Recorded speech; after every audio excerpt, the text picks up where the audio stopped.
Hey, this is Dave DeCamp from antiwar.com, and this is anti-war news for Tuesday, October 25th, 2022. I hope everyone had a good weekend. I took a long one, but we left some things up, the big stories up from over the weekend, so I can update you on that. But the first story at the top of antiwar.com today, 30 progressive House Democrats urge Biden to negotiate with Russia. So, in a letter to President Biden signed by 30 House Democrats, these are members of the Congressional Progressive Caucus. They are urging Biden to negotiate with Russia and seek a diplomatic solution to the war in Ukraine.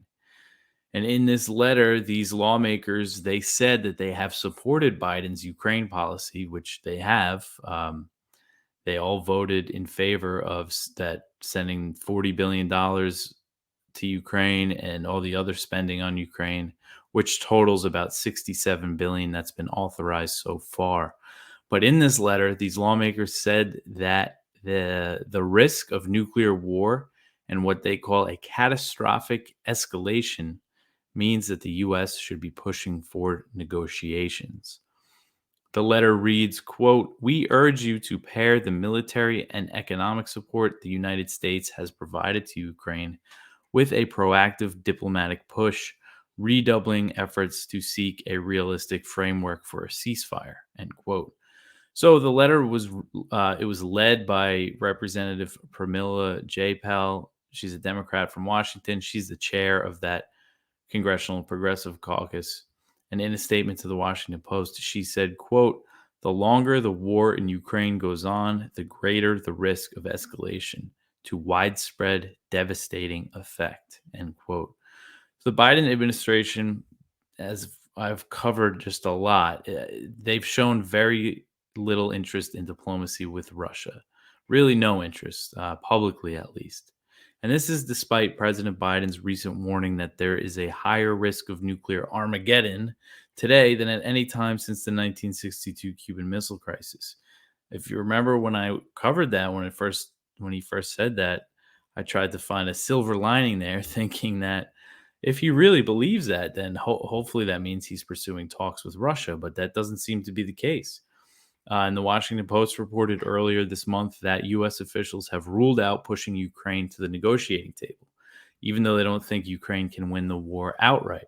So, in this letter, these progressives said that they agree with the administration's position that it's not the U.S.'s place to pressure Ukraine's government to negotiate. That's a line we've seen come out of the Biden administration this whole time, since February. But they added that, quote, "As legislators responsible for the expenditure of tens of billions of U.S. taxpayer dollars in military assistance in the conflict, we believe such involvement in this war also creates a responsibility for the United States to seriously explore all possible avenues," end quote. So, sort of, it seems like in a polite way, they're saying, we're funding this war to the tune of tens of billions of dollars. So that means we should have some say in it. And realistically, Ukraine is completely reliant on Western aid, mostly U.S. aid, to be fighting the war. So it's really going to take negotiations between the U.S. and Russia to end it. And one avenue that these lawmakers said Biden should explore is direct talks with Russia. And they said that a framework for a ceasefire could include some form of sanctions relief. The Progressive Democrats concluded the letter by calling on Biden to, quote, "make vigorous diplomatic efforts in support of a negotiated settlement and ceasefire, engage in direct talks with Russia to explore prospects for a new European security arrangement acceptable to all parties that will allow for a sovereign and independent Ukraine, and, in coordination with our Ukrainian partners, seek a rapid end to the conflict and reiterate this goal as America's chief priority," end quote. So that's interesting there, because that isn't something that you ever really hear U.S. officials say, is that they want the war to end here. It's just all about supporting Ukraine in the fight. In response to the letter, it seems like the White House rejected the idea of diplomacy with Russia. National Security Council spokesman John Kirby said, quote, "It's clear Mr. Putin is in no mood to negotiate. We're not going to have conversations with Russian leadership without the Ukrainians being represented," end quote. So again, it's this idea that it would take, you know, that it wouldn't take negotiations between the U.S. and Russia to end this war. And this is something I've seen a few officials, Western leaders say that the only way to end this is by talks between the U.S. and Russia. Some of them recognize that, and then some prominent signatories to the letter include Barbara Lee, the Democrat from California. She's, the only person that voted against the AUMF that authorized the war in Afghanistan that was passed right after 9/11. That's still being used today to bomb al-Shabaab in Somalia, a group that didn't even exist then, and even, launch airstrikes in Syria and Iraq against ISIS, another group that didn't exist when it was passed. And Rokana, AOC, Ilhan Omar, Rashida Tlaib, the squad, they all signed on to this. And, they've really let us down, these progressives that are good on some of the wars, by voting for all this Ukraine aid and not doing this earlier. But I think this is a good sign. Hopefully we start to see more of this. I mean, this is still a minority view, definitely, in Congress. But just the fact that, these are people that support arming Ukraine and support being the U.S. intervening in this war, saying, "Hey, we got to talk about negotiations." So I think it's a good sign. Hopefully, we see more of it from Republicans, and we see them working across the aisle here. I won't get my hopes too high though. All right, the next one here. This is from Kyle Ansel, and he wrote this on Sunday, and this is based on this little CBS News report, and it was a video from CBS News, and he included it in the article. People should go just check it out. It's short, 3-minute video, but it's it's about the 101st Airborne that are deployed in Romania, just very close to the Ukrainian border, and saying that, they're ready to go fight Russia in Ukraine if they're ordered to. So the White House has deployed thousands of American soldiers just miles from Ukraine to prepare for war. Officers speaking with CBS News revealed that they were there for combat against Russia. So they're saying, that they're doing these war games and drills and stuff, and that they're preparing for fighting Russia. And it's nearly 5,000 troops from the 101st Airborne. They recently deployed to Europe, joining the over 100,000 American soldiers that are in Europe. And the U.S. military presence has really increased since around the time Russia invaded Ukraine, and it doesn't seem like they're going to be drawing it down anytime soon. And this base that they were at, that this CBS reporter was at, was within only 4 miles of Ukraine's border, so very close. You watch this news segment, it seems like they're preparing us for the U.S. eventually entering the war. It's very concerning. All right, the next one here. Russia says that its forces are preparing to work under radioactive contamination. And they're saying this as they are accusing Ukraine of preparing to use a dirty bomb. So a Russian military official on Wednesday said that Russia is preparing its forces to work under radioactive contamination, as Moscow is accusing Ukraine of planning to use a dirty bomb, which is an explosive, a munition mixed with nuclear material. So a blast would put radioactive material contamination out there. And Ukraine has strongly denied that this accusation from Russia that it's preparing to use a dirty bomb, and so has its Western backers. But Russia is not dropping it. I was just looking at Russian media today, specifically TASS, which is a site that I check a lot because they always put out statements and stuff from Russia's government agencies. And there's just so much about this claim. I didn't see any evidence for the claim, but they're really harping on it, and they plan to bring the issue to the UN. So Lieutenant General Igor Kirillov, he is the chief of Russia's radiation, chemical, and biological defense troops, claimed that Ukraine could use a dirty bomb and accused Russia of detonating a low yield nuclear weapon. So that's basically what they're saying, is that Ukraine's going to use a dirty bomb and as a false flag and blame it on Russia. So he said that, quote, work has been organized by the Ministry of Defense to counter possible provocations from the Ukrainian side. Forces and resources have been put in readiness positions to perform tasks in conditions of radioactive contamination, end quote. So on Sunday, the U.S., Britain, and France, they issued a joint statement accusing Russia of making false claims about Ukraine's potential use of a dirty bomb.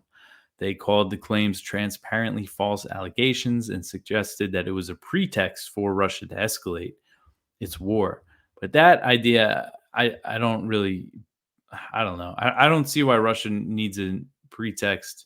They've been escalating the war, and they don't care what the U.S. and the West think anymore. I mean, they made a decision on February 24th when they invaded that, they don't really, they're not going to be concerned about what the U.S. and its allies are going to say about stuff. And then Chairman of the Joint Chiefs of Staff, General Mark Milley, he's the top U.S. general. He spoke with his Russian counterpart on Monday for the first time since May. And according to Russian media, they talked about this allegation. And Sergei Shoigu, the Russian defense minister, Kyle wrote this up the other day. He spoke with Lloyd Austin, the U.S. Secretary of Defense, and also the defense ministers from the UK and France about, and he said, or Russian media said, that they spoke about this allegation, this dirty bomb thing. So I mean, Russia's bringing it to them. It seems like they're not going to drop it. So hopefully, I mean, there's no matter who does it or who knows what's going on with this, but hopefully that there's not something like a dirty bomb that goes off, because then you wonder, what would the next step be after that? All right, so now it's our fundraiser, and we have another really awesome endorsement, and it's from Roger Waters, the co-founder of Pink Floyd, and he's been really outspoken against the U.S. Joe Biden's policy of arming this proxy war against Russia and the risk of nuclear war. Just in general, for years, he's been very good on the issue of Palestine, and he really speaks out for Julian Assange, which I really appreciate. And he wrote us an awesome letter, and he's putting up $20,000 for us, and we have to raise that in matching funds.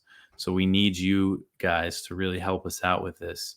But there's a great short letter at the top of the page if you want to check it out, and just read it and go to antiwar.com/donate and help us out so we could finish our fundraiser. This is just it's just so cool for me personally. I mean, I've listened to Pink Floyd since I was a kid. I remember it was one of the first bands that I got into. And yeah, so it's just really, awesome for me. So yeah, help us out. $20,000. It's a huge help. I mean, we really appreciate what he's doing for us. But we need to match that in individual donations, and that's where you come in. So help us. Let's work together on this with Roger Waters, so we could keep going here. Antiwar.com/donate, and definitely go check it out. Go check out the letter. It's awesome. Okay, so the next one is from Connor Freeman. He wrote this up on Sunday, and it is titled "NATO's Proxy War in Ukraine is Depleting Arms Stockpiles." So after 8 months of Washington and other NATO members pouring billions of dollars of arms and other military equipment into Ukraine, the proxy war has depleted the Allies' weapons stockpiles, according to the Associated Press. So this proxy war and sending all these weapons to Ukraine has largely emptied the arms stockpiles of both large and small NATO members, and this has led to calls for ramped up production in their military industrial complexes. So this is something we've seen a lot of, that NATO countries are increasing military spending and weapons production for this. And there's some pretty serious commitments by these smaller NATO countries to increase their military spending. So Estonia recently passed a 42.5% military budget increase to replenish its stockpiles. 42.5%. So almost half of they're increasing it by almost half, by almost 50%. Um, and then Lithuania, a member of Lithuania's parliament told AP that funding this war is burning through their ammunition reserves. So it's pretty serious numbers here, with these smaller countries that don't have the big military stockpiles. And I know for the US that they are running short on artillery ammunition, that because they just keep sending it over to Ukraine for howitzers and things like that. So you wonder how sustainable this is. But also, as Connor mentions in the article, it's just another example of how it's a total boon for Lloyd Austin's buddies over at Raytheon and all the other arms makers. All right, the next one here, Swedish foreign minister says that the new government will fulfill deal with Turkey to join NATO. Sweden's foreign minister on Monday said that the new Swedish government will fulfill this deal, which is required to join the military alliance. Turkish officials appeared to be at odds with the previous, more left-leaning government when it came to the NATO agreement. So, Ulf Kristersson, he is Sweden's new prime minister, and he took over last week as part of a coalition government considered to be center-right in Swedish politics. And as some people have pointed out to me, because I discussed this before, there is the Sweden Democrats, I believe, is the party that they call far right. But when it comes to Swedish politics, when it comes to a lot of European countries in general, what they consider right wing, economically isn't even close to what we would consider it here in the U.S. I know I have listeners in Europe, but I know most of the audience is American, and so when it comes to being right wing, it's mostly more like socially and in some policies. But anyway, this coalition is center right. But they're pro NATO. I mean, because there are some right wing elements of European countries politics that are against funding the war in Ukraine, but not in Sweden. And so anyway, so the new Turkish foreign minister is saying that they're going to go through with this. Turkey initially blocked Sweden and Finland from applying to join NATO, but lifted its objection in June after signing a memorandum with the two countries. So it's Sweden and Finland that are joining, and Turkey's main concerns with the two countries is over their alleged support for the PKK, which is a Kurdish militant group that Turkey, the EU, and the US all consider to be a terrorist organization. And it's more so Sweden. Finland, I think, is accused of some things too in this regard, and Turkey wants to extradite some people from there too, but it's mostly Sweden. Turkey's looking to extradite a lot of people from Sweden. So Sweden's new foreign minister said, quote, "There will be no nonsense from the Swedish government when it comes to the PKK. We are fully behind a policy which means that terrorist organizations don't have a right to function on Swedish territory," end quote. Turkey is looking to extradite dozens of suspected PKK members from Sweden, and the previous government didn't seem willing to comply. Under the memorandum, Sweden agreed to reply to Turkey's extradition requests. It didn't say, though, that they must be fulfilled. So it is a little more open-ended than Turkey kind of makes it out to be, because they say that they have to extradite all these people that they want. But if you actually read what they signed, it says that they have to respond to their extradition requests and re-examine them. But one step that another part of this memorandum is that they want Sweden and Finland to lift the arms embargo that they placed on Turkey in 2019 when Turkey invaded northeast Syria. And the previous Swedish government did lift that. So they did make some steps toward fulfilling this deal.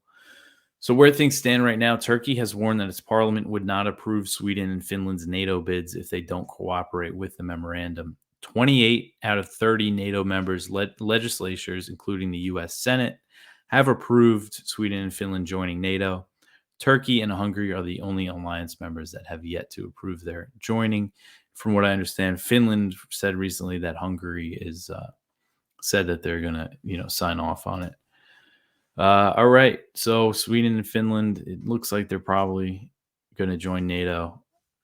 I mean, the only thing we could hope for is if Turkey blocks it. All right. The next one here, the Biden administration is stepping up sanctions on Nicaragua. So the Biden administration on Monday announced a series of steps that it is taking against Nicaragua in the most expansive sanctions on the country since the U.S. rejected the results of last year's presidential election in Nicaragua. So the State Department announced visa restrictions on over 500 Nicaraguan individuals and their family members. In a statement on the sanctions, Blinken, the Secretary of State, said that they target members of Nicaragua's security services, national police, penitentiary officials, judges, prosecutors, higher education officials, and non-government actors. Blinken said that the officials enable the alleged corruption of the government of President Daniel Ortega, and he secured a fourth term in last year's election. The U.S. called the election a sham. It's kind of a familiar script that we see with the countries in Latin America that elect governments that the U.S. doesn't like. Blinken added that no member of the Nicaraguan government nor anyone who facilitates them should be able to enter the U.S. So, also on Monday, the Treasury Department announced sanctions on the Nicaraguan government's mining authority and a high level government official. And President Biden signed an executive order that gives him the authority to sanction companies or individuals involved with Nicaragua's gold industry, which is one of the country's largest sources of revenue. So this is a big deal, I think, because this is the first time that they are specifying an industry in Nicaragua that they're going to go after. And so since Ortega won the election last year, the U.S. has sanctioned government officials, but this seems to be the first step in the direction of more like Venezuela, Iran style sanctions where they really try to hurt the economy. And that's what really starts to hurt people, civilian, just regular, ordinary people in the country. I mean, even just sanctions on high level government officials hurt them too, because, it can makes the government, it can make them more exploitive, say, of the people if they can't get money from outside the country. But anyway, so the U.S., they could expand this authority. So what Biden did, he signed this executive order. He didn't put any sanctions yet on companies doing business with Nicaragua's gold industry. But it's basically making it that it's going to be prohibitive for Americans to do that. And it could expand this authority into other industries. And there was a report recently that said Washington is considering banning all imports from Nicaragua outright. And such strict measures, again, could put Nicaragua under sanctions that amount to an economic embargo, similar to the U.S. policy against Cuba and Venezuela. And history has shown us that sanctions do little to hurt the government of the targeted nation, but have a devastating impact on civilian populations. It's very clear that that's what happens, yet they still go through with these policies. All right, speaking of sanctions, the next one is from Kyle Anzalone at the Libertarian Institute. And this is surprising. Foreign Policy reported that the Biden administration is resisting pressure to sanction African leaders, because the Nicaragua sanctions is an example of how sanction happy the Biden administration is. I mean, in recent years, Obama and Trump really ramped up sanctions, and Biden continued it. I mean, it's just such like a default thing for them to do that I'm surprised. So apparently the White House is sitting on dozens of potential sanctions for human rights violators, alleged human rights violators and coup plotters in countries like Africa. Not in countries like Africa, in African countries, and that they've been refusing to pull the trigger on the sanctions. And the State Department has drafted extensive sanctions against Ethiopia, South Sudan, and other African nations. Their leaders, it seems like this is mostly officials.